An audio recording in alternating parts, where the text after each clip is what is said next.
now that we've written some basic test cases, now we need to write some random tests. And this is important for our kata to be complete because a user could cheat the solution because they know after they run the test, they're going to know what our tests expect. So they could theoretically generate a function that just circumvents all that and just returns the correct answers without actually computing them. But if we generate random tests, then they have no way of predicting what the input is going to be, so that won't work. And that's why it's important to write some random tests. So let's get going. And to start with, we're going to follow the same format. We're going to use a describe block, and within it, we're going to have a few its. But we're not actually going to generate them. And I'm going to show you how that's going to work right now. So part one is this. We've got a test describe like we have up here. I'm calling it random tests. And we're going to do this 5 times. And each time, the input is going to be different. So we're going to generate some test data with this helper function that I have yet to write called generate sales. And then the other thing that we need to generate is a random integer between 1 and 100. That's going to be the zone number that this function takes.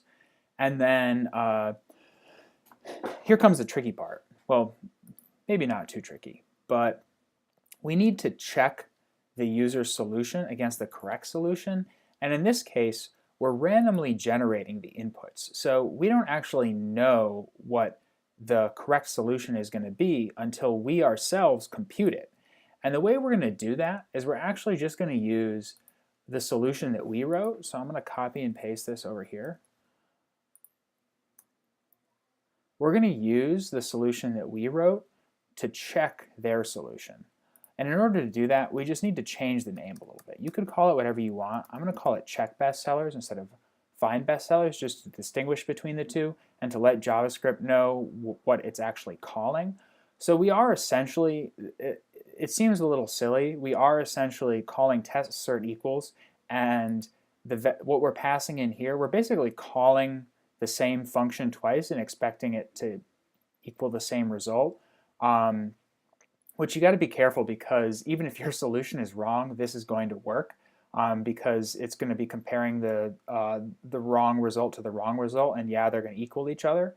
So this is, you really have to make sure that your solution is correct when you're doing this. So we're just bringing in our solution, we're changing the name a little bit, and I'm storing that in a variable called correct. So we're going to call the user's solution, and we're going to check and make sure that it equals our solution. So it's actually not too complicated. We need to do a few more things for this to be complete. Generate sales, that's just a helper function that I've written that's going to generate our random data. So I'll bring that in right now, along with 2 utility functions that help us generate random numbers. And I'll throw that in down here. So this, another big long for loop to create a lot of sale data. And these pretty much just match the signature of my object. To generate a cookie type, I'm also going to need an array of cookie types, which we're going to select from. Oop, not too far up here. Let's make this bigger so we can see what we're doing. There we go. So we've got our cookie type array, and we're going to randomly get a cookie type from that array. We're going to randomly generate a quantity, and we're going to randomly generate a latitude and a longitude. And for latitude and longitude, I'm using this helper function here, which is going to return a float.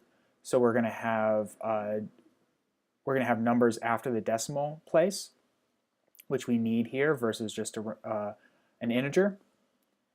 And I think that's all we need to run our random tests.